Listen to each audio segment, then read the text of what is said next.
Yo viewers, what is going on, and welcome back to a slightly different video. You're probably wondering what you're looking at. Well, yeah, basically you're looking at my power steering pipe and the reason it failed its MOT. My van failed its MOT. So yeah, the 3rd of October took my van in to be MOT'd and it failed. Now I've had a leak for a good while. I've tried fixing it 2 or 3 times. I've actually replaced this bolt once before. This bolt here, I've replaced it already. So this is another brand new one that's on the van now. This is the second, this is the first one that I bought. The new one is on the van. So I've attempted to fix this leak before and I chose the cheap option. So £49 cheap option.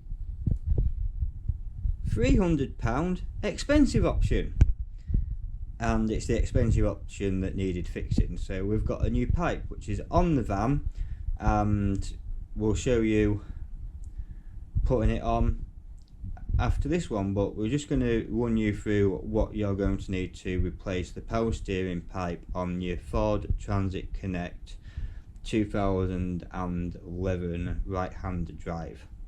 It's probably the same fixings for other countries, but this is here in the UK. So first off, we're going to need a jack and 2 axle stands to get the vehicle as high and as safe as possible so you can work on the vehicle, because this part of the pipe is accessible through the bonnet and this part is at the very bottom of the vehicle, so you need to get under the vehicle, hence the jack and axle stands. You're also going to need to remove your right hand wheel, front right hand wheel. Here in the UK that's the front right driver's side wheel. So I've got a 1/2 inch breaker bar and a 19mm socket for that.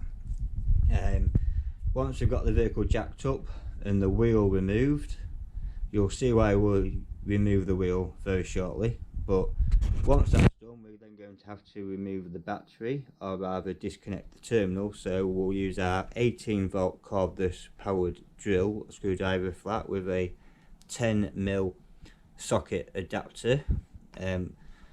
After the battery's disconnected, the terminals are disconnected, we'll then remove the air intake pipe using either a Phillips screwdriver or a flathead screwdriver.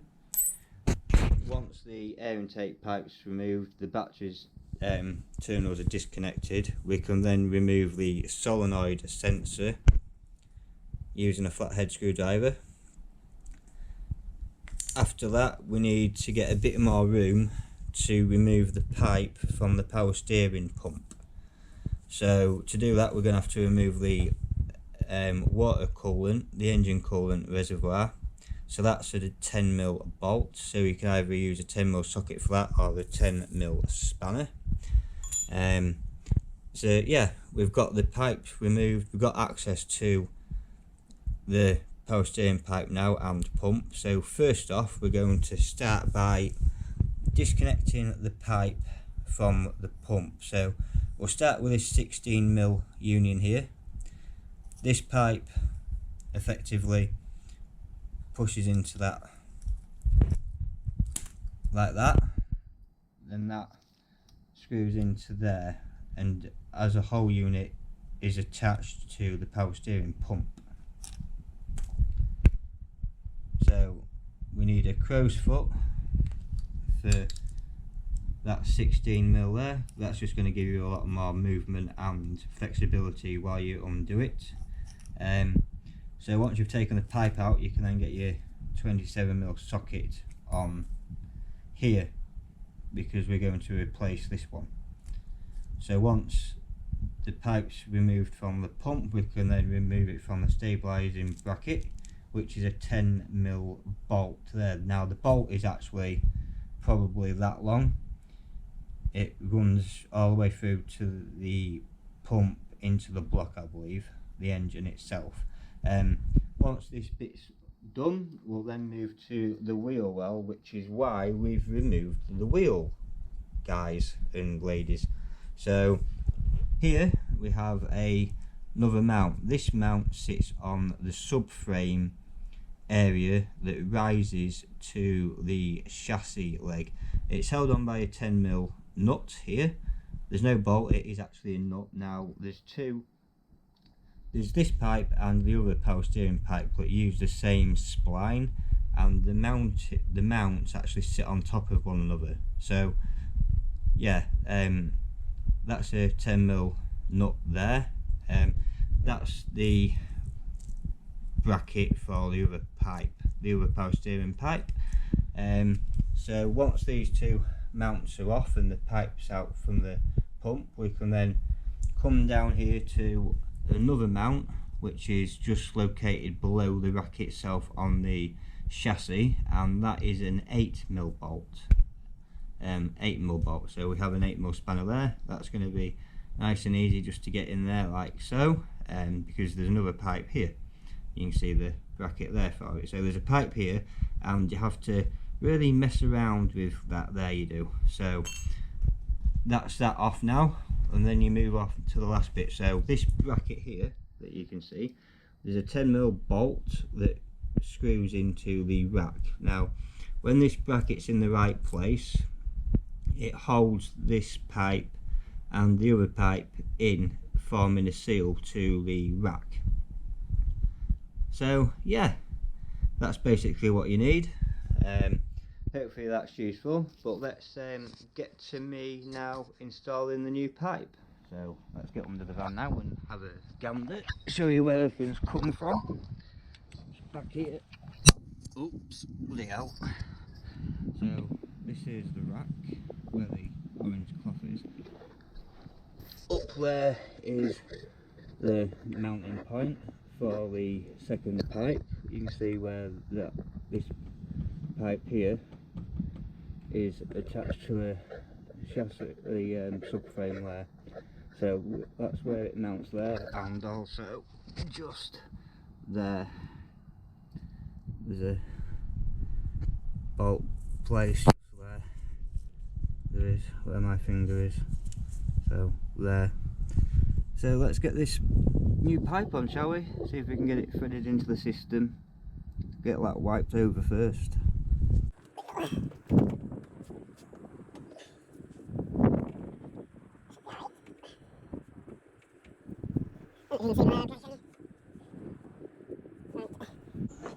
Here we go. Right, take this blue end off first.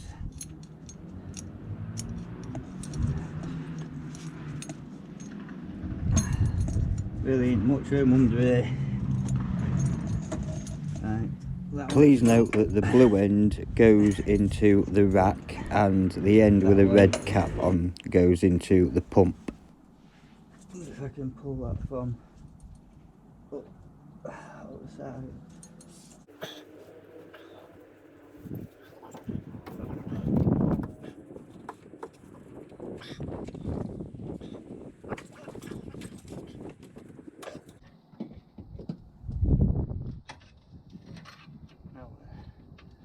So that wants to go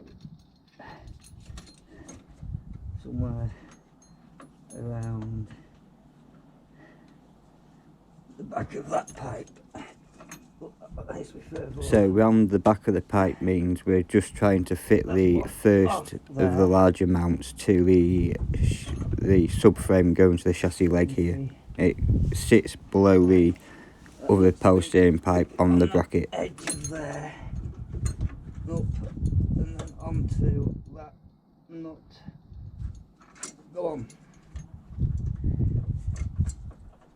So you'll notice through this part of the video I'm struggling quite a bit, and in actual fact it took me 10 minutes just to route the pipe and get it ready for the mounting bolts. So we've done the chassis leg here part, and we're going to be working on the second mount and the power steering rack mounts now. Clip that into there. Now then, get that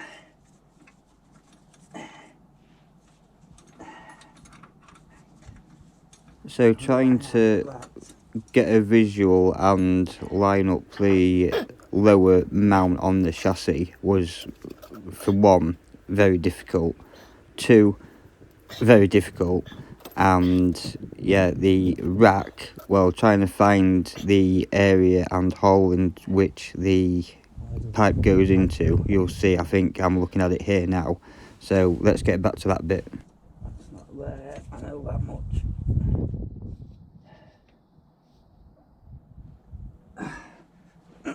Come here.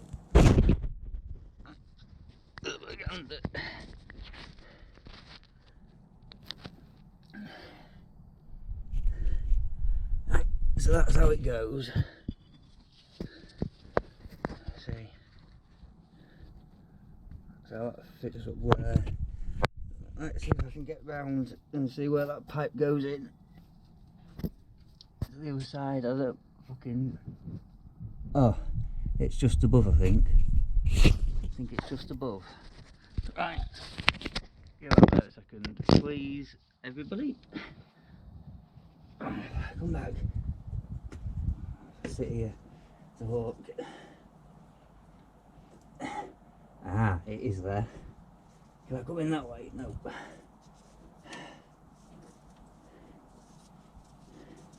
So you'll notice I'm fidgeting around, and this was a very fiddly bit of the fitting. It was a struggle to get this pipe in, but then it just managed to slip in place for some reason. She's in. Hey. Yeah, that goes round there to keep that in place. Yeah, we know that. Fucking cloth or something. Right, that's attached. That's in the rack now. Come on.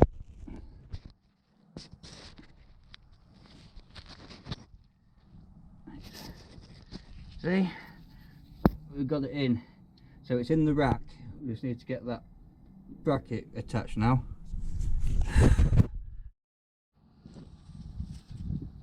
So what we have just behind the bracket there is a fitting for an 8mm bolt, so we'll get that on now. The bolt just here. Let's get that up there and yeah, see how we get on. So, as I mentioned, this 8mm bolt, well, this 8mm bolt is going to be my entrance to the gates of hell. Needless to say, I have a go at it for 5, maybe 6 minutes and I give up. I struggled like hell.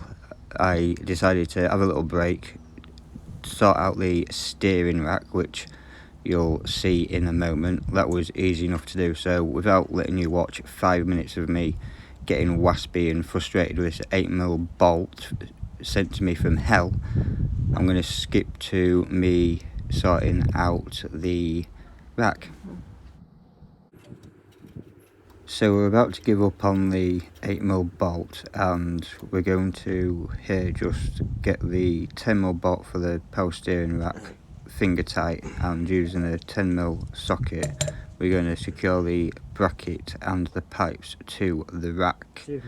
Once it's finger tight we'll get the ratchet and spanner, ratchet and socket.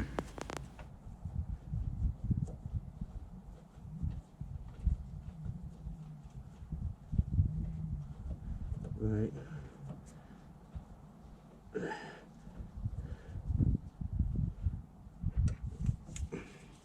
Now that we've got the screw in place, we're going to get our socket and do a bit of tightening with the socket, and after that we'll reach for, well no, we're going for the ratchet now. So just making sure it's not loosening the bolt, we want to be tightening it. So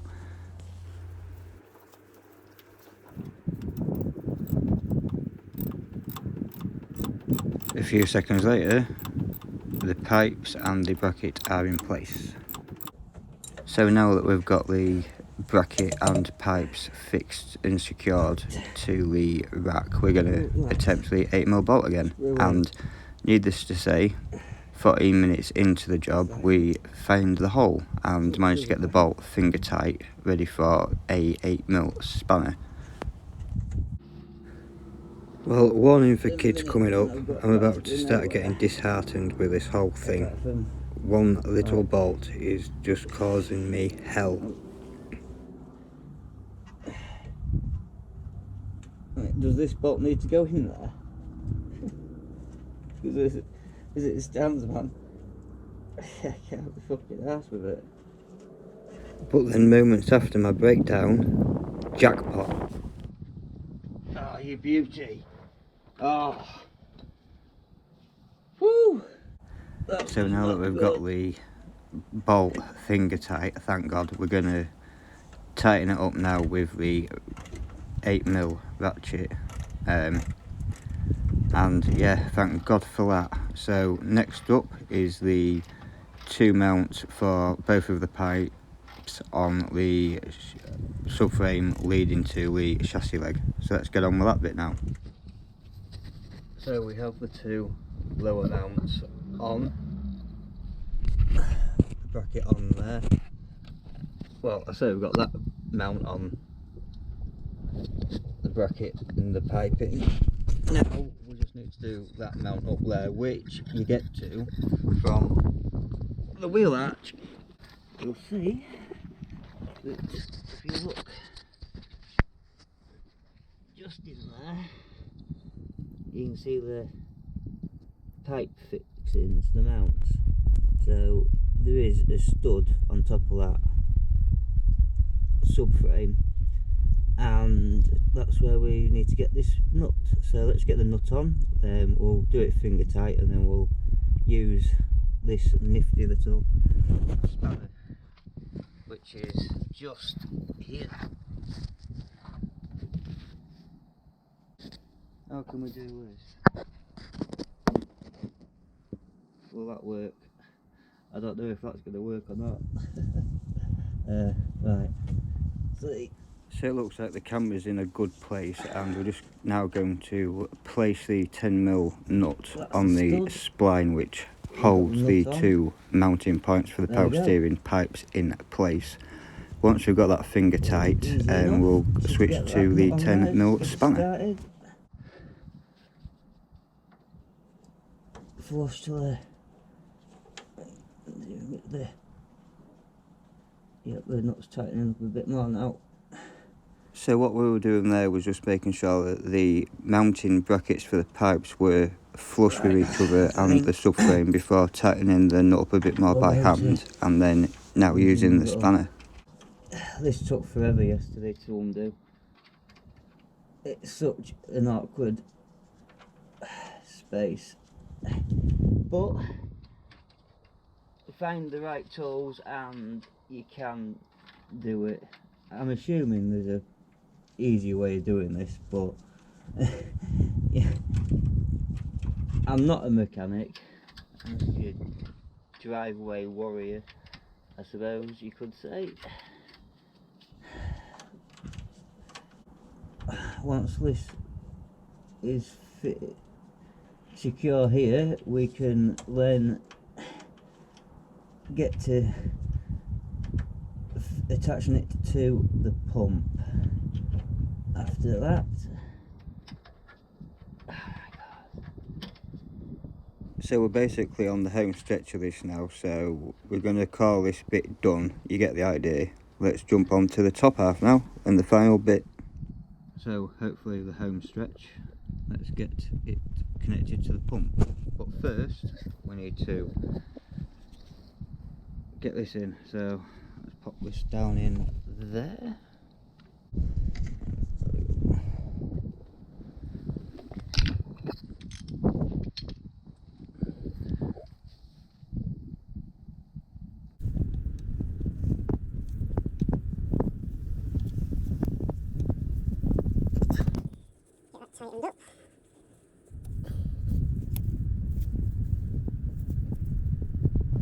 Well, now that the 27mm bolt is finger tight, we're going to move on to the ratchet now and get that a bit more secure.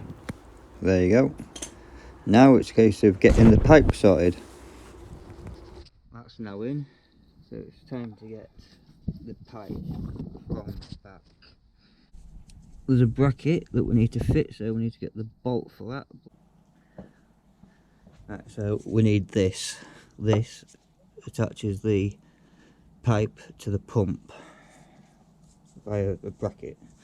But first we'll put the pipe into the bolt that is in the power steering pump. Once we've done that, we can tighten the 16mm union that you can see me doing here now.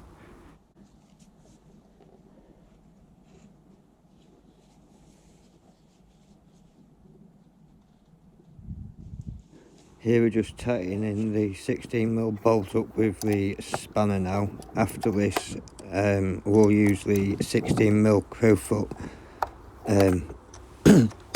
adapter for our 3/8 drive ratchet on a long extension bar.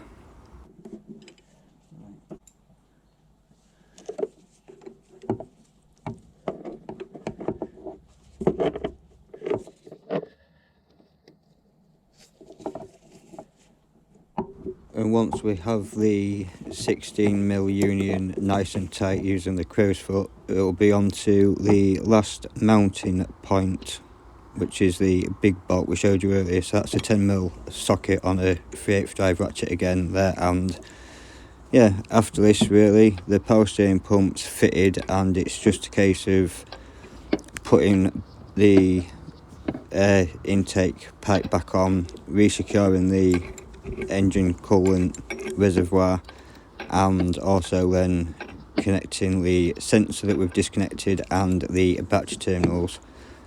Then after that, obviously you need to bleed the power steering system whilst you're driving the, well, not driving but running the engine and turning the steering wheel whilst filling the reservoir up at the same time, so you'll need somebody else for that. But yeah, hopefully you guys will have enjoyed this video. If you have, make sure to like the video, subscribe to the channel if you haven't already, and yeah, if you've stuck around to the end of the video, thank you very much. We're just coming to the end of it now, so I'm going to say peace and hit that notification bell to see more content like this and future karting content. Until then, bye for now.